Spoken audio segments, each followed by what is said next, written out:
Buenas tardes, buenas noches, buenos días. Soy Gustavo Burgos y estamos dando inicio a una nueva entrega del programa de discusión política de Valparaíso, Mate al Rey.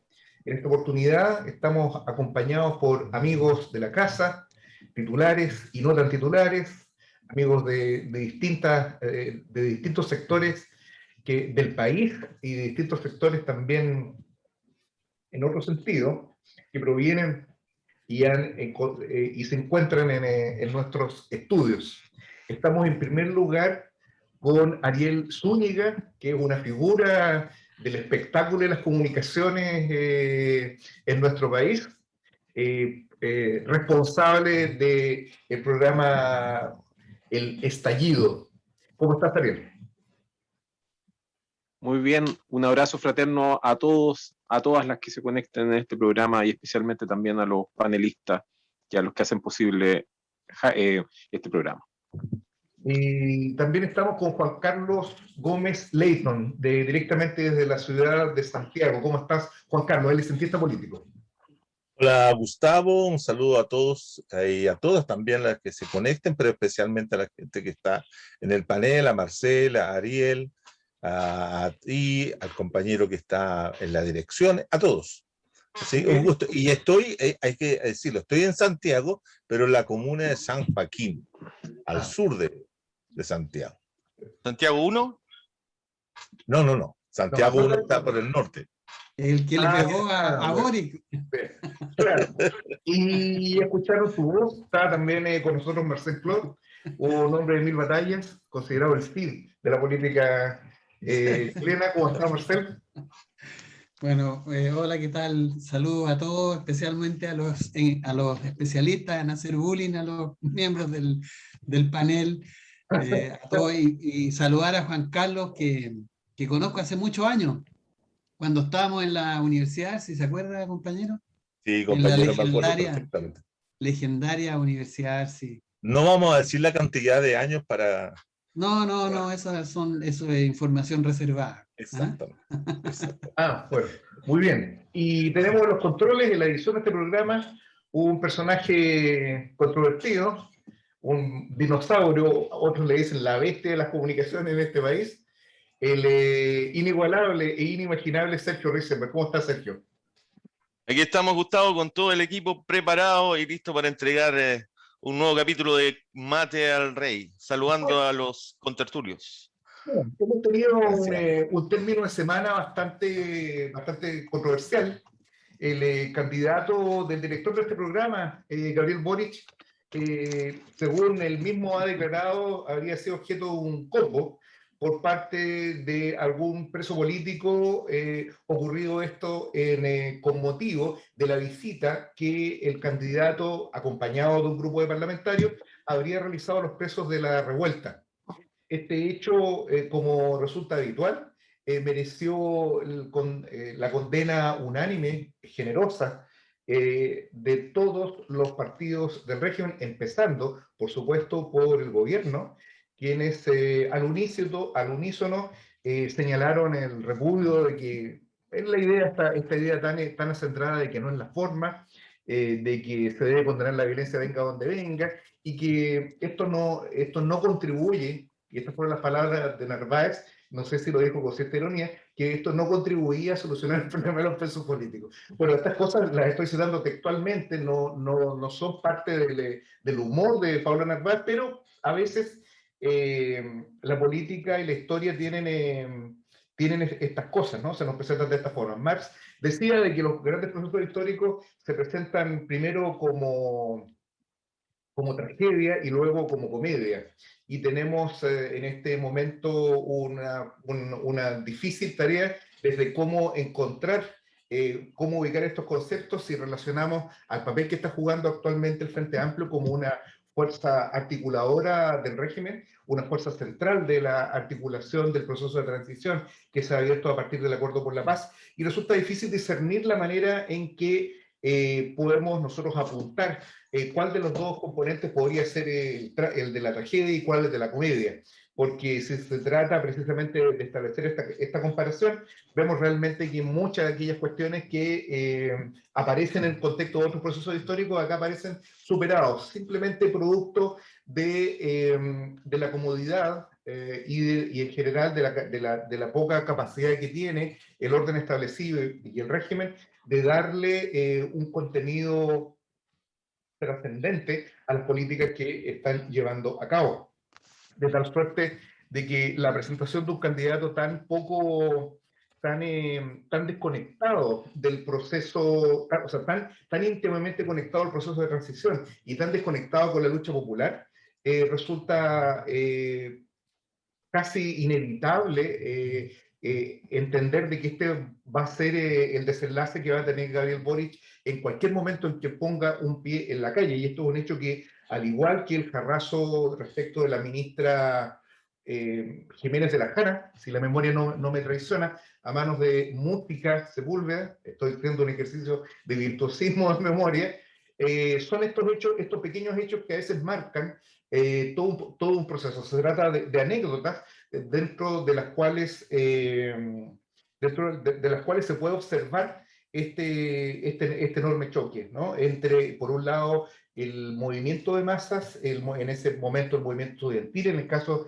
de Música Sepúlveda, y en este caso respecto al movimiento revolucionario abierto, a partir del 18 de octubre, en su choque con los aparatos y personificado en Gabriel Boric. Creo que es una metáfora y una manera también de iniciar este programa. Nosotros no nos vamos a sumar indudablemente a la condena a este hecho. Lo que resulta importante es apuntar a caracterizar qué es lo que este hecho representa, qué es lo verdaderamente importante. Por cierto, una persona que cuenta con el apoyo incondicional de todas las fuerzas del régimen no merece ninguno de nuestros respetos de ninguna manera, porque el respeto se debe ganar en política, y un personaje como Boric lo único que representa es los intereses de la minoría explotadora, de la minoría que está agazapada detrás del régimen en contra de la mayoría trabajadora, no nos merece ningún tipo de respeto, porque las cuestiones que dominan las nociones como respeto o tolerancia o solidaridad están siempre subordinadas a las cuestiones de clase,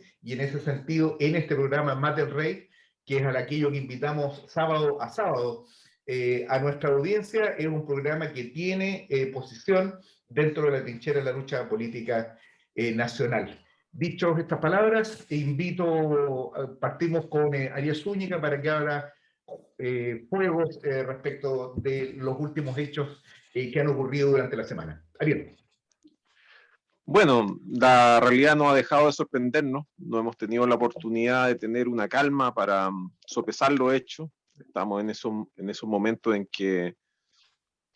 que pasan muchos años en pocas semanas, como creo que dijo Lenin, y la verdad es que esto último que sucede, me gustaría poner el contexto que sucede me refiero a este altercado del todo evitable en Santiago 1, evitable porque en primer lugar es como si, no sé, como si Artés, por ejemplo, se fuera a meter a la sede de la UDI. Es decir, es una situación que no resiste ningún análisis desde el punto de vista de la avanzada de seguridad del sujeto que supuestamente fue agredido. ¿Por qué se va a meter a Santiago 1? Y otra cosa es que no solamente Artés se fue a meter a la sede de la UDI, sino que se fue a meter el día en que estaban celebrando la muerte de Caradima. Es decir, fue al velatorio de Caradima. ¿Por qué? Porque hoy día es el segundo día de la jornada de agitación popular para la liberación de los presos políticos, de la revuelta.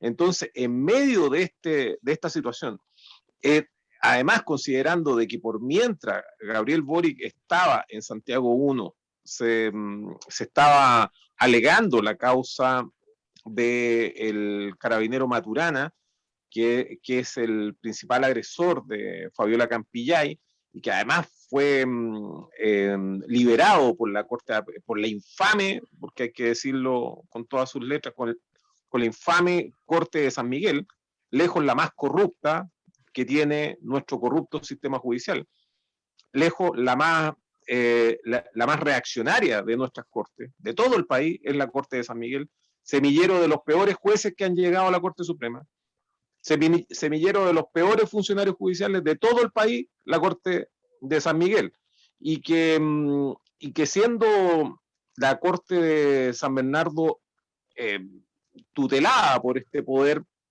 que según ellos todavía se atribuyen de estar jerárquicamente por encima de los tribunales de garantía, cosa que no es así,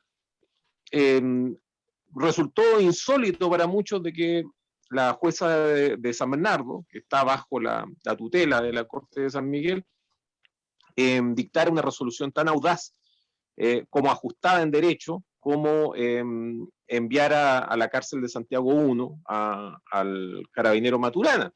Y para muchos significó eso, desde el mundo judicial lo estoy diciendo, para muchos lo entendieron como el cierre, al menos para la casta, del conflicto que había iniciado el 18 de octubre, porque significaba de que íbamos a dedicarnos a resolver los casos emblemáticos, íbamos a dejar todos los demás casos en el ítere, se iba a desatar todo el odio y todo el odio de clase sobre los presos, que incluso en este momento podríamos hablar de rehenes de la revuelta, y claro, se iba a resolver el problema de Fabiola Campillay. No he tenido mayor información sobre el particular, pero tengo entendido de que la misma Fabiola Campillay fue, junto con las personas que la acompañaban, que estaba ahí en Gran Avenida, en el metro, cerca del metro del Llano Subercazó, donde está la Corte de Apelaciones de San Miguel, fueron marchando hacia la Alameda, hacia la Moneda, y eso también se juntó con la gente que estaba en los distintos grupos que están luchando callejeramente, activamente, por la liberación de los presos, en esta jornada de agitación que se decidió en la toma del INDH y que compromete a los familiares de los presos de la revuelta, a los directamente afectados por la violencia policial y también a los familiares de las víctimas tanto de trauma ocular como de violencia policial y de asesinato durante la revuelta. Entonces, el que Gabriel Boric eligiera este día en particular, esta mañana en particular, de día viernes, que tampoco es un buen punto de prensa, los que entienden un poco de comunicaciones saben que estas cosas se hacen entre los martes y los jueves, que haya elegido un día viernes para hacerlo, que además hay un hecho de que la noticia, que la información no ha circulado, pero digamos los medios del capital no lo han mencionado.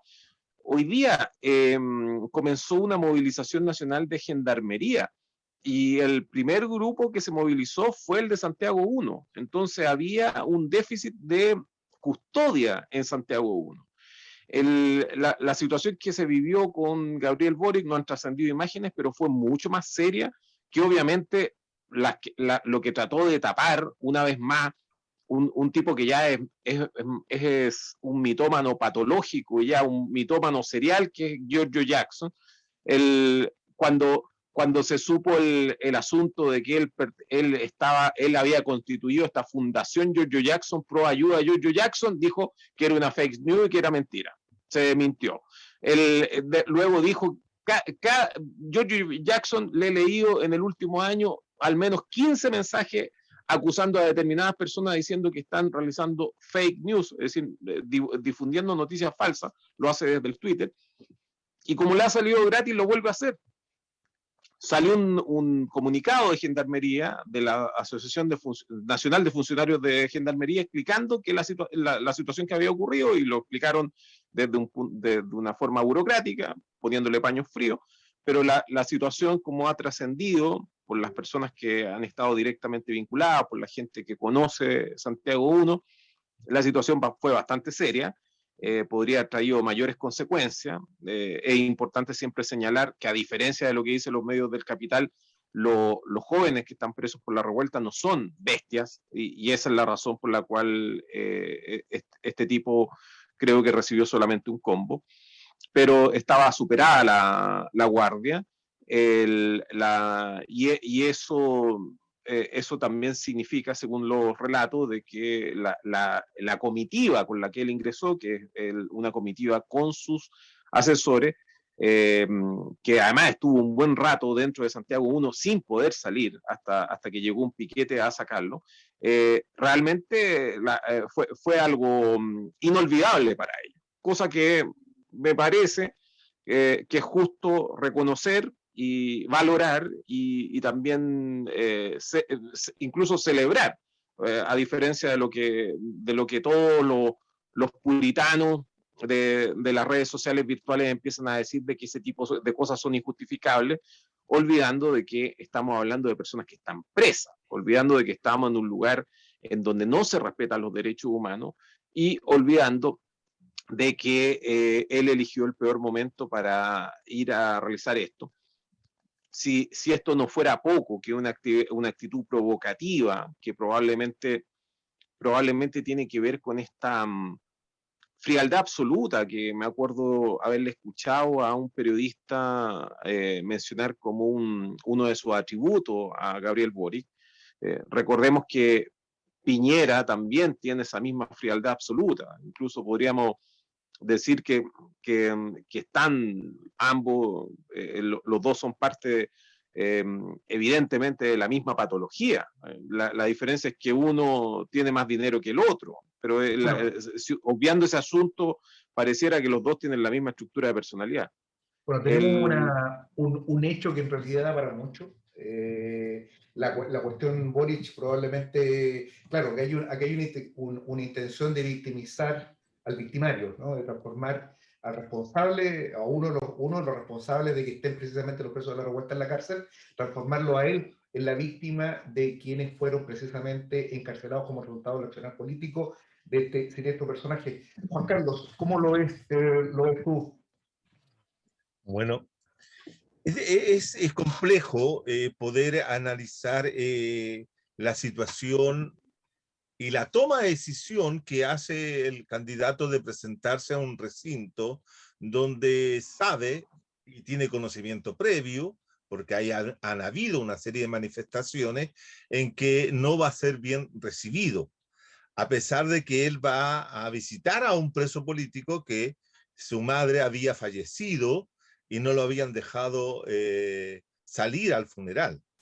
En ese sentido hay un intento de solidarizar con un preso. Sin embargo, no toma en consideración de que él es considerado por todos esos jóvenes y la gente que está ahí como responsable directo de sus detenciones y la larga duración de su proceso o no proceso o las detenciones preventivas que lo tienen hace ya años, algunos ahí. Entonces, en ese sentido es provocar. Yo tengo la impresión de que él fue a hacer un acto solidario, pero sabiendo de que eso iba a provocar algo, que iba a generar una conmoción, que iba a generar un conflicto y que todos los medios iban a poner atención en lo que había ocurrido, los medios obviamente oficialistas, y iban a trabajar la imagen de, como bien dices tú, como una víctima. Ahora la pregunta, ¿a quién le sirve esa situación? Llevándolo más allá del hecho puntual, ¿no? Sabiendo y conociendo cuáles son las razones efectivas que tienen los jóvenes por enojarse. Pero ¿a quién le ayuda? En este momento electoral, por decirlo así, ¿a quién le ayuda esta situación? ¿Le favorece a él como candidato? Yo tengo mis dudas.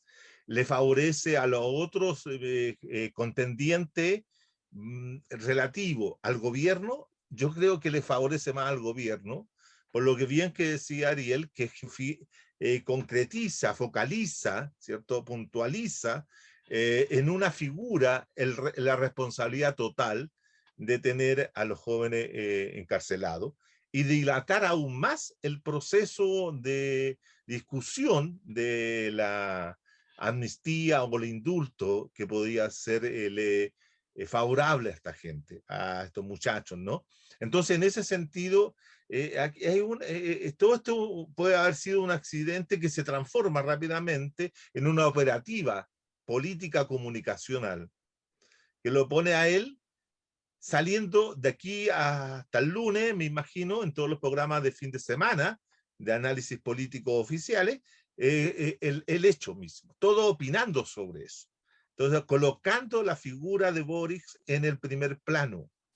Entonces, también le favorece políticamente a él, porque lo pone ahí, lo pone como víctima y hace ver a los otros jóvenes como violentistas, como gente irracionales, ¿cierto? Que actúan violentamente, lo cual avala la tesis, a su vez, la tesis de Jana Proboste, de que ella, ¿cierto? Y su sector representan justamente a aquellos que quieren el diálogo, que quieren la paz, y no quieren a estos gritones, no quieren a esta gente violenta que está por otra vía y que busca otra situación. O avala, fíjense que ayer salió una columna de Ignacio Walker, que es también demócrata cristiano, en la cual ¿cierto? De que en Chile nuevamente se ha instalado, como el general Arriagada de los años 70, de la vía institucional y la vía insurreccional. Y que la vía institucional la representaba obviamente Jasna Proboste y todos esos sectores, aunque deslindaba o dejaba al medio en una frontera bastante difusa al Boric mismo, ¿cierto? Entre los violentistas y entre la vía institucional. Pero ahí también te das cuenta de que en este momento estas situaciones corroboran o ayudan a que seguir planteando la idea de que aquí hay un grupo de gente que no quiere la tranquilidad, que no quiere la paz, que no quiere los equilibrios, que no quiere estas cosas y por lo tanto son los violentos y que tienen que ser reprimidos. Ese es el mensaje último, es déjenlo en la cárcel, déjenlos presos, aplíquenle en toda la ley, el peso de la ley, como se dice, porque esta gente no quiere ninguna paz. Y nosotros estamos en la paz, nosotros estamos en la convención, nosotros estamos llegando a acuerdos, estamos siendo generosos, como ayer Atria decía en un programa que ellos estaban siendo generosos porque estaban incorporando también a las minorías, incluso a la derecha, a participar, a hacerse responsables de la convención y por eso habían apoyado la incorporación de uno de los convencionalistas a la mesa de representante de la derecha, Morales, creo que es el apellido que el que quedó. Entonces, te das cuenta que hay toda una operativa para mostrar y seguir mostrando una suerte de aislamiento de estos sectores que siguen estando en la calle, siguen movilizados y que saben perfectamente que las soluciones que van a salir de la convención o de cualquiera de estos candidatos que se han presentado ahora no van a representar los intereses de lo que yo he sostenido muchas veces, que es la parte inicial de la revuelta, la parte insurreccional de la revuelta, la parte de la que era anticapitalista total y completa, que esa es la que tratan de evitar que se pueda rearticular nuevamente.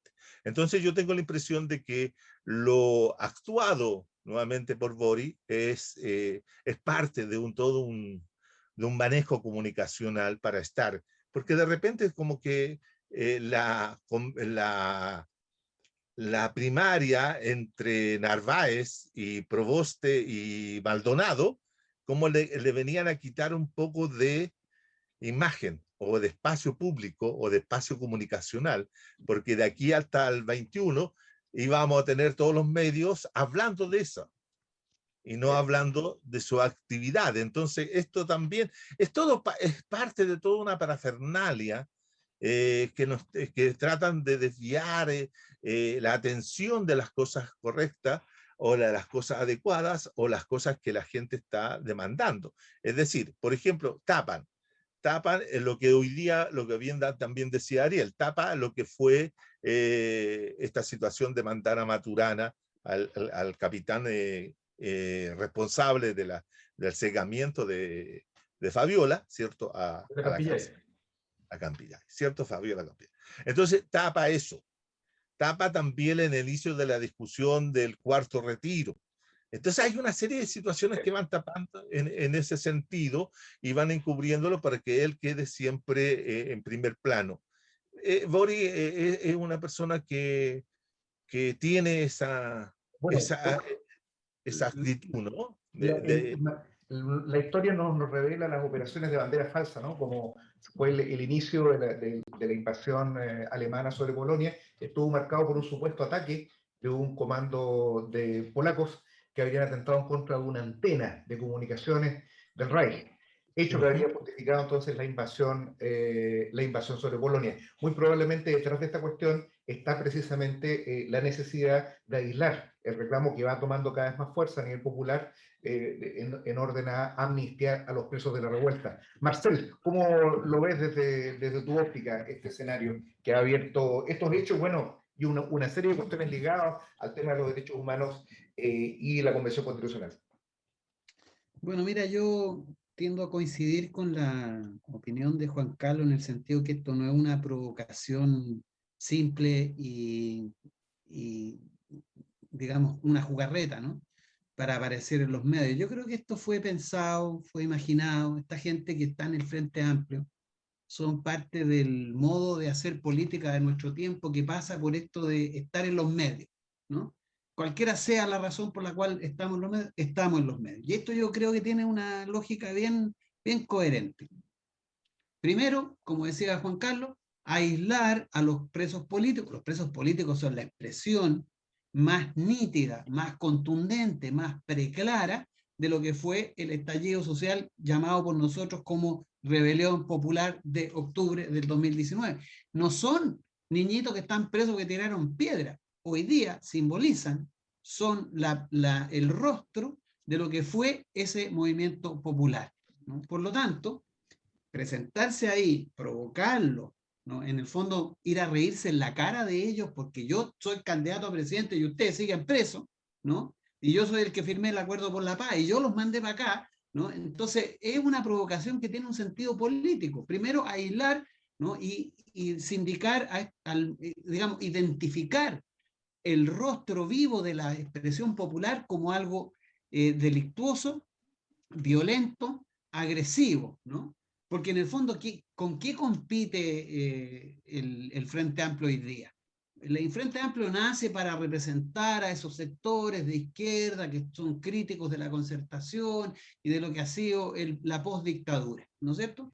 Entonces, bueno, compite con ellos, ¿no? Y tiene que de alguna manera levantarse sobre esa carga política. ¿Y de qué manera más inteligente hacerlo? Bueno, mostrándolo a ellos como delincuentes y él como la víctima.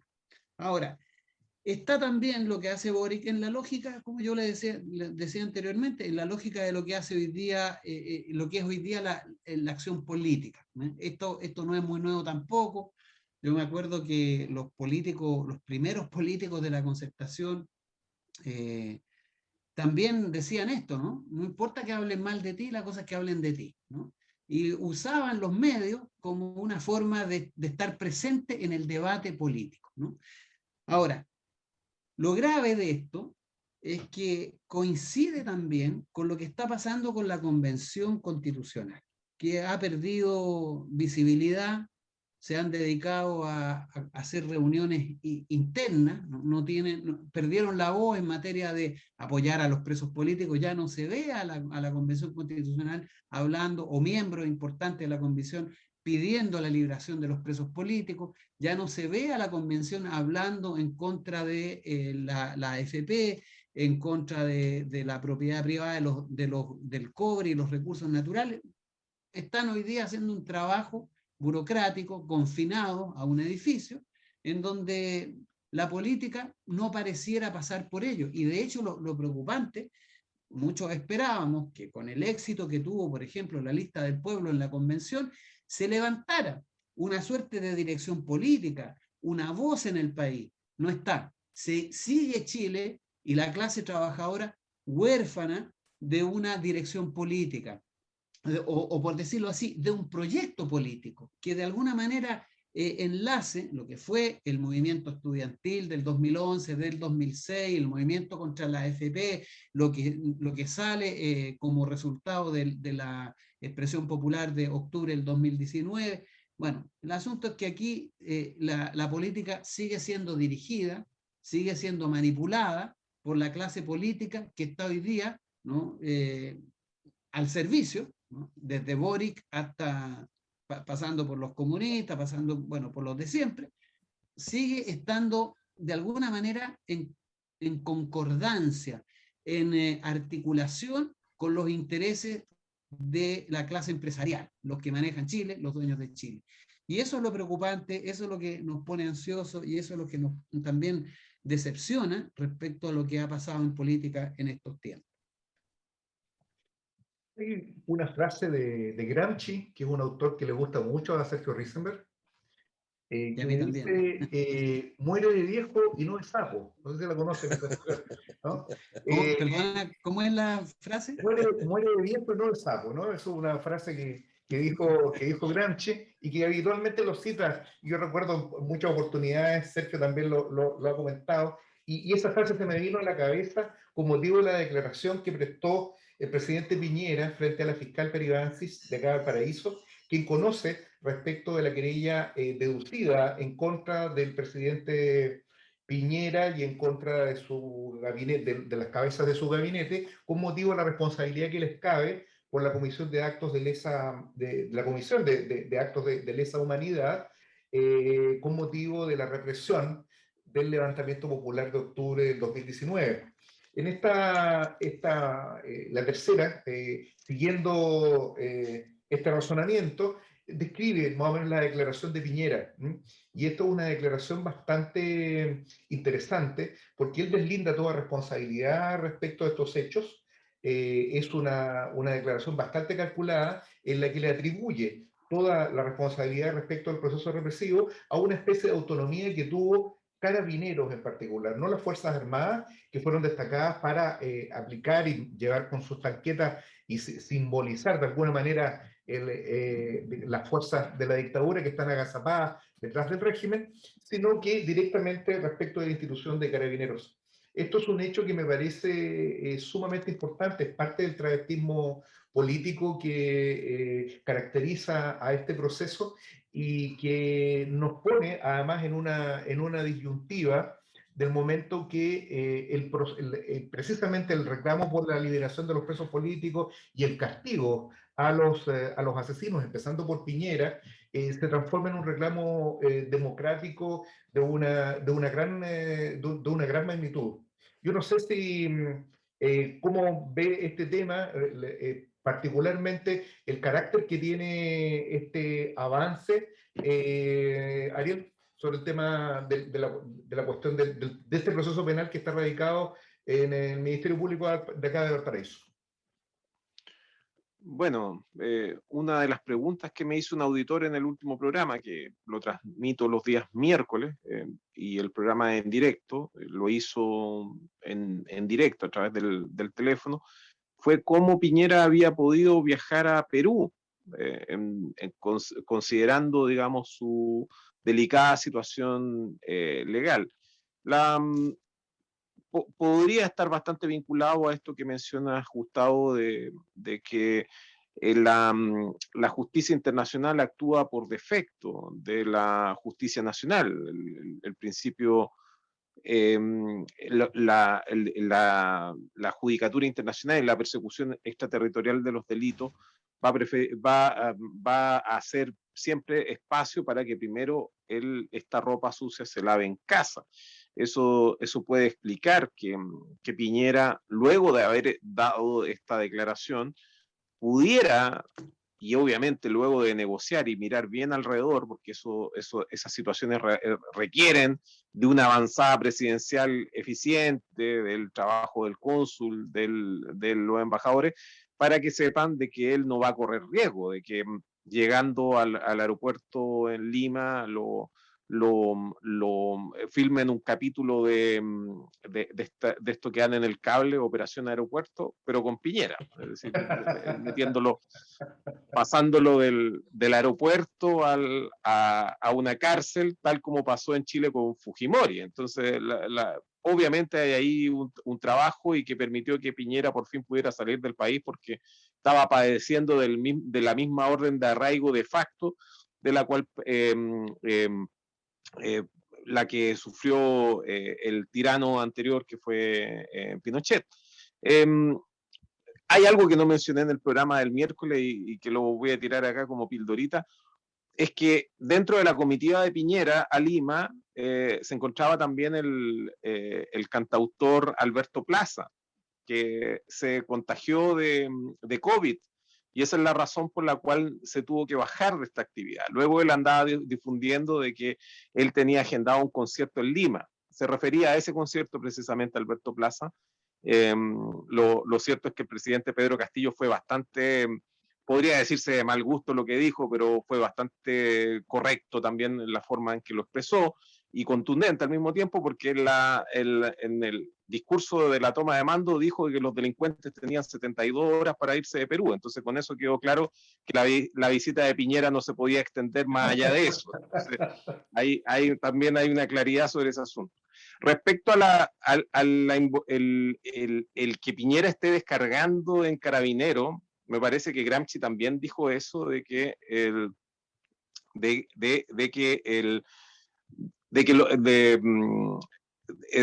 no me acuerdo muy bien porque Gramsci escribió en la cárcel con los lápices que encontraba y en italiano más encima, pero sí, que en caso extremo siempre claro, en caso extremo siempre hay que cargar. Claro, en caso extremo había que cargarle la mata a los pacos, porque creo que así lo dijo Gramsci.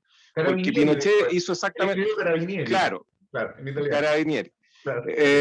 Porque Pinochet hizo exactamente lo mismo con los pacos. Primero primero horadó la legitimidad de los pacos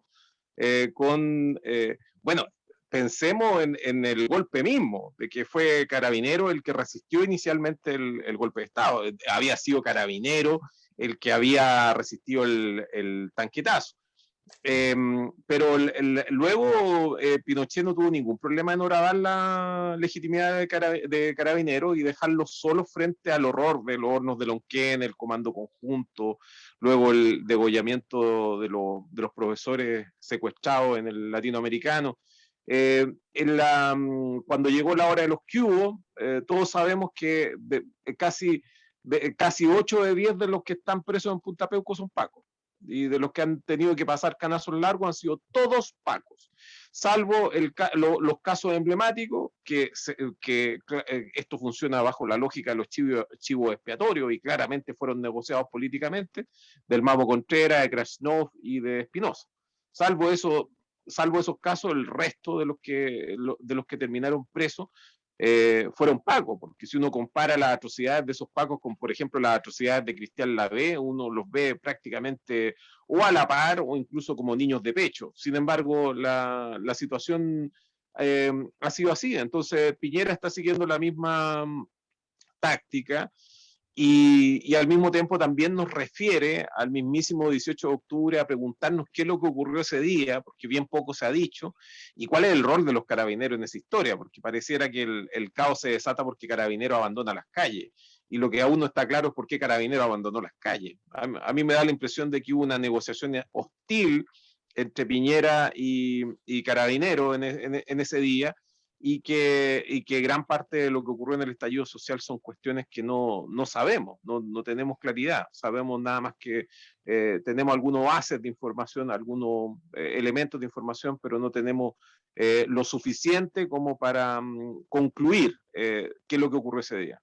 Sí, hay una serie de cuestiones que están presentes en este fenómeno. No olvidemos que el día de ayer fue formalizada Ana María Pinochet, quien es la mujer del general Fontealba, quien está procesado por fraudes reiterados de miles de millones de pesos cometidos en contra del Estado con motivo del ejercicio de su cargo como comandante y jefe del ejército. Juan Carlos, ¿ves a Piñera preso, así como Fujimori, en un horizonte próximo? Difícil, diría yo.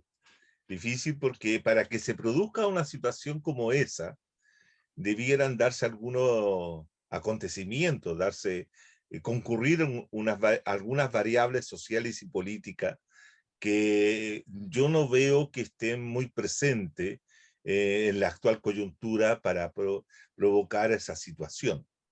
En primer lugar, el horizonte que se nos muestra en términos de un próximo gobierno no nos habla de un gobierno que pueda tener una postura progresista radical, sino más bien va a ser bastante más moderado de lo que uno se puede imaginar, y por lo tanto de ninguna manera va a tratar de enjuiciar a Piñera por los crímenes de lesa humanidad cometidos durante su gobierno. No va a haber alguna posibilidad como esa. Habría que encontrar elementos para hacerlo. ¿Ah? A mí me llama la atención, y esto lo comentábamos ayer en un programa que estaba participando sobre Nicaragua, con respecto al comportamiento del orden internacional frente a los responsables de crímenes de lesa humanidad. Porque cuando Piñera anunció, o Alamán, su ministro de Exteriores, anunció su viaje a Europa, a los pocos días después de anunciado tuvieron que bajarlo. Y la razón por la que bajaron ese viaje a Europa, en la cual iba a estar con el Papa, iba a pasar por Francia, etcétera, obedecía a la demanda que existe contra Piñera, fomentada por el juez Garzón y otras gentes, ¿no? Y la comunidad internacional europea actuó inmediatamente y señaló que si llegaba por allá lo iban a detener, y por eso no viajó a Europa. Pero lo curioso es que sí puede viajar a Lima. Y puede viajar a Lima porque parece ser que la Corte Interamericana de Derechos Humanos en América Latina, o los gobiernos y los estados latinoamericanos, tienen una actitud radicalmente diferente de la que tienen los europeos con respecto a los crímenes de lesa humanidad. Porque así como no lo iban a recibir en Europa, tampoco lo tenía que haberlo recibido Castillo en Perú. Entonces ahí uno aprecia de que los juicios que se puedan hacer en el espacio internacional o la justicia internacional tiene distintos bemoles y no necesariamente, ¿cierto?, actúan de la misma forma con uno con otro. ¿Por qué? Hay varias razones, podríamos desarrollar algunas líneas explicativas porque ocurre aquello, ¿no?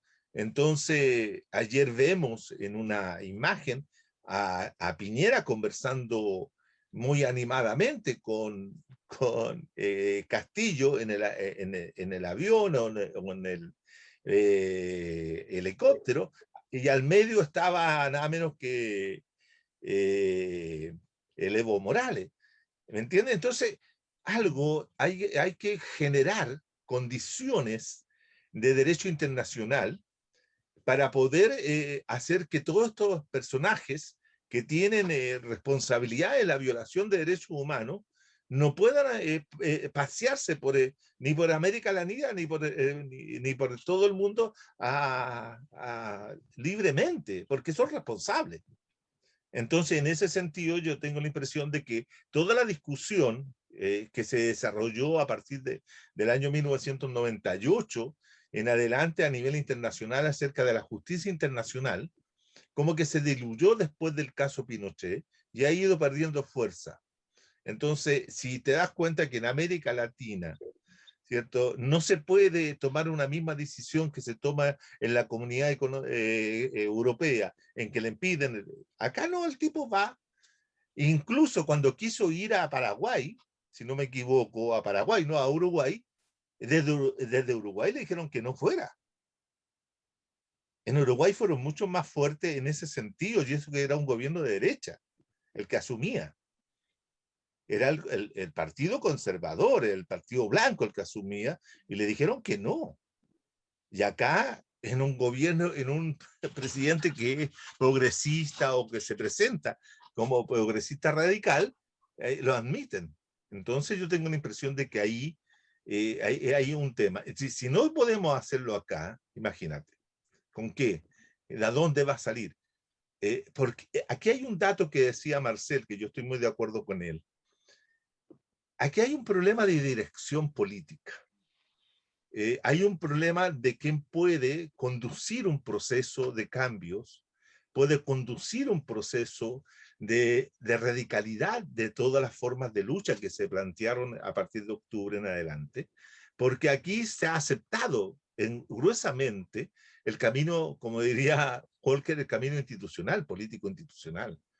Y todos estamos esperando que de algo salga de ahí, ¿no? Y yo creo que ahí falta la voz. Yo tenía mucha esperanza, y aprovecho a hacer el comentario, tenía mucha esperanza en la lista del pueblo, pero me ha ido defraudando la lista del pueblo. Ha quedado corta. Se ha ido además empezaron 27 y ya van en 25, o 25 iban porque se le fueron 2. ¿Ah? Y no todos los 25, 27 que eran, podemos tener certeza de lo que piensan, de lo que plantean, o cómo van a discutir, o cuáles son los planteamientos que tienen ellos con respecto a determinados temas que se van a discutir en la convención, y cómo se puede influir sobre ellos para poder tener algún tipo de control de lo que ellos vayan a hacer, y no se le empiece a desgajar el choclo, y que la lista del pueblo termine, ¿cierto?, finalmente, con muy poca fuerza política al interior de la convención. Sí. Ahí hay un tema que hay que empezar a preocupar. Hay una información que yo a esta altura me siento en condiciones perfectamente de explicitarla, y tiene que ver con un trabajo político en el que está participando Marcel, el que estamos... y que muy probablemente la próxima semana ya vamos a poder comunicarlo. No tiene características de clandestino, pero hubo una cosa que se está procesando, que es la posibilidad de levantar una lista parlamentaria de izquierda, unitaria, y como motivo de esto hubo un acercamiento de una compañera con un personaje de la lista del pueblo, que aparece al menos como uno de sus ejecutivos, vamos a utilizar esa expresión, que es Ángeles Potorno. Entonces, en medio de esa comunicación, él señaló expresamente que la lista del pueblo no quiere tener ningún tipo de relación con organizaciones marxistas-leninistas. Utilizó esa expresión. Yo creo que antes de Potorno, el último que había utilizado esa expresión tiene que haber sido, si no Matei, el propio Pinochet, ¿no? Esto es algo que provino de uno de los ejecutivos de la lista del pueblo, porque la lista del pueblo no tiene dirigentes públicos, es una masa informe, y es precisamente esta masa informe la que permite a estos personajes más bien oscuros el ejercer una conducción sobre esto. Y esto es algo que políticamente ya está pagando precios importantes a nivel de la vanguardia. Nosotros vamos a ir cerrando, le voy a dar la palabra a Marcel, pero yo también quiero detenerme un momento porque entiendo que Sergio Risemer estuvo de duelo esta semana. El fallecimiento del sacerdote de Caradima, me imagino que él, no por esas imputaciones que pesan sobre Fernando Caradima, no por ese hecho, sino más bien por el espacio social que representa Sergio. No sé qué puede contar respecto de lo que ocurrió esta semana, o va a seguir observando el riguroso luto que ha tenido en el último tiempo. No quería referirme al hecho de que estamos de alguna forma huérfanos espiritualmente después de la pérdida de este gran sacerdote. Yo no tuve, yo me salvé, digamos, no tuve la suerte de tener una confesión con él. En ese sentido, no sé si me perdí de algo, no hay buenos comentarios, pero lamentamos la pérdida del sacerdote Caradima y lo sentimos profundamente, por supuesto. El Euromar lo acompañó en ese responso, me imagino. Así es, señor. Nos están llegando acá algunos avisos que al parecer Jair Bolsonaro y Fulvio Rossi habrían enviado cartas de solidaridad a Gabriel Boric por este ataque que él sufrió en medio de una... Ellos también les pasó lo mismo y ellos también habrían... en el caso de Bolsonaro y de Fulvio Rossi fue con un cuchillo de mantequilla, eso puede cortar mantequilleros, y ellos entienden muy bien lo que es ser atacado en estos procesos electorales. Eso tendría para decirle, licenciado. Usted siempre condenando la violencia venga donde venga, algo que es la garantía que nos da Sergio Risemer, su perspectiva ponderada siempre de los hechos, esa visión imparcial, ¿no? que le da otro carácter a este espacio.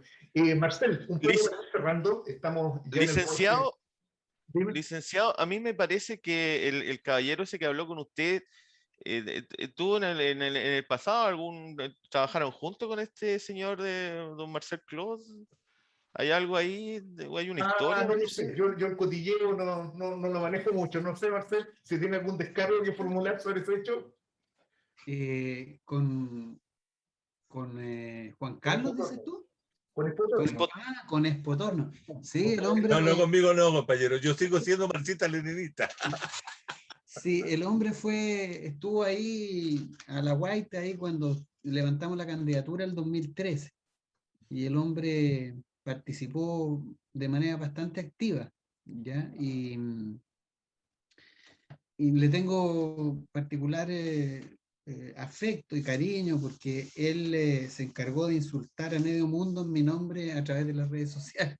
Así que me salvó de esa tarea tan innoble de, de insultar a medio mundo. Al final le tuve que decir que por favor ya no hablara más, quitarle las redes sociales porque yo estaba quedando así como algo así como el Jack el Destripador, un asesino en serie de las redes sociales.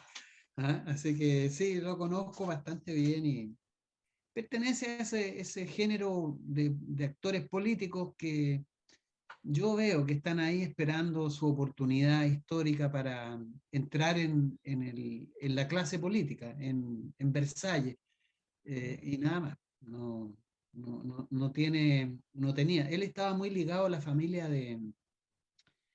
trabajaba para la familia de el candidato a la presidencia que tuvo también el Frente Amplio y que perdió con la Beatriz Mayor. Sánchez, Mayor.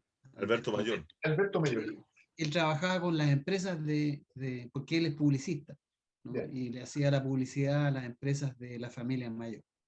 Y que bueno, ustedes sabrán y se podrán imaginar el perfil político que tiene Espotorno y que si está detrás de la lista del pueblo, no tengo duda de que el resultado no sea muy esperanzador de parte de ese referente. De hecho, no lo ha sido, ¿no? Porque uno podría esperar que a partir de lo que fue el resultado electoral en la convencional, se levantara como yo también tenía, igual que Juan Carlos, no sé si la misma esperanza que él, pero tenía una expectativa interesante que progresivamente se fue desvitalizando. Yo para terminar quisiera hacer una referencia a lo que estamos haciendo en Codelco, ¿no? Esta semana se votó la huelga en la división andina de Codelco. Y esta huelga se vota a partir de lo que el sindicato Suplan, que es con el que yo trabajo, inicia la semana pasada, ¿no? En donde desechamos el proceso de negociación porque Codelco quiere imponer un contrato colectivo absolutamente desfavorable para los trabajadores. Es importante decir que, contrariamente a lo que piensa la gente, claro, en promedio los trabajadores del cobre ganan más que el común de los chilenos. Pero eso no es mucho decir, digamos, en el marco de una clase trabajadora que es paupérrima en nuestro país. Por lo tanto, cualquiera que esté un poquito sobre el promedio puede considerarse un privilegiado. Pero en el caso de Andina, hay que señalar que desde el año 2013 en adelante, hasta hoy día, las remuneraciones han caído en un 41%, ¿no? Ha disminuido la contratación, o sea, la dotación viene disminuyendo, un aumento importante de la sobrecarga laboral, el 16%. Hoy día los trabajadores de Codelco trabajan mucho más, han aumentado los niveles de explotación y eso llevó a declarar la huelga ya el 2018, que se le hizo perder a Codelco más de $100 millones. La plana mayor de Codelco Andina cayó, no se tuvo que ir para la casa porque no supieron manejar bien la huelga y hoy día estamos en el mismo escenario, pero con la diferencia es que hoy día el resto de los sindicatos también votó favorablemente la huelga, ¿no?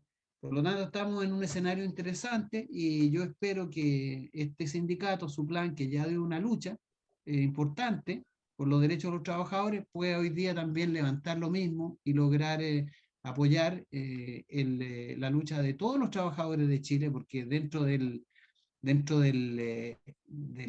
espíritu que hay detrás de esta huelga está la nacionalización del cobre, la recuperación del agua, el fin de la AFP, el término o sea, la sustitución del código laboral actual que niega el derecho a huelga, que apoya todo lo que es la división de la lucha sindical, y esperamos que esto sea un hecho interesante en el contexto electoral, en el contexto del cambio constitucional y en el contexto de la reivindicación de los trabajadores como actores políticos que siguen ausentes, y mientras no hagamos algo para que ello cambie, va a ser difícil que hagamos entrar en juego, ¿no? A los trabajadores como actores políticos. Así que yo tengo expectativa en eso. Estamos trabajando y preparándonos para una larga huelga, como fue la del 2018, de 39 días. Y hay convicción en los trabajadores y en los miembros de este sindicato, que es un sindicato estratégico porque es el sindicato de planta. Ahí se muele el cobre que sale de las minas. Por lo tanto, si esa planta se detiene, Codelco Andina en total se detiene, ¿no? Así que en eso estamos y queremos convocar el apoyo del resto de los trabajadores, así como este sindicato quiere también apoyar lo que ha sido la lucha de la clase trabajadora en los últimos 40 años con esta movilización, ¿no? Eso, estimado Bueno, Gustavo. una noticia muy importante, un avance importante y una primicia al mismo tiempo de Mate del Rey, ¿no? La información que da Marcel Clos desde el borde de la barricada. Para ir cerrando, nosotros tenemos como costumbre en este programa a todos nuestros invitados, le damos un minutito para que hagan algún tipo de anuncio, algún aviso económico, algún insulto, alguna amenaza. Se puede hacer porque los que estamos en este programa gozamos de una impunidad especial. Así que bueno, doy el tiempo a un par de minutos, alguna cosa que quiera que se le quedó en el tintero, Ariel. Lo primero que se me quedó en el tintero fue contar que el ministro Delgado, inmediatamente de este ataque bolsonarístico que recibió Gabriel Boric en Santiago 1, fue que el ministro Delgado, en una larga declaración en donde incluso habló de que Fabiola Campillay no estaba respetando la legalidad de este país porque estaba llamando a manifestaciones, también señaló de que iban a poner suma urgencia en el gobierno de Piñera a una ley que intenta censurar las redes sociales virtuales, porque dijo que esta señal, esto que había ocurrido era una señal de que la violencia había que contenerla donde se estaba generando. También es bueno mencionar que Alondra Arellano, del Frente Amplio, ¿Cómo? Presidenta de Convergencia Social, Alondra Arellano. Exacto, la presidenta de Convergencia Social culpó a Daniel Jadwe de esto. Lo hizo sin ninguna complicación. Como dije, Giorgio Jackson dijo de que esto no había ocurrido y que no había sido en Santiago 1, más o menos que eso, pero dentro del contexto faltó mencionar lo de Delgado, que encuentro que es sumamente grave, y yo no llegaría tan lejos como para concatenar lo hecho y decir que era parte del plan de Gabriel Boric, que darle este pase gol a Delgado para que saliera con esto, pero sí me parece que se trata de cuestiones que no están muy separadas y que hay que mencionarlas. Y lo último, respecto a la acotación que hizo Risenberg, mira, yo nunca me creí la tesis de que con un cuchillo le habían cortado la cara a Fulvio Rossi. Soy un escéptico respecto a eso, porque yo tengo entendido de que para hacerle algún daño en la cara a Fulvio Rossi se necesita a lo menos un disco diamantado y una máquina capaz de tener unas 13.000 revoluciones para arriba, ojalá una máquina de 550 watts si es eléctrica.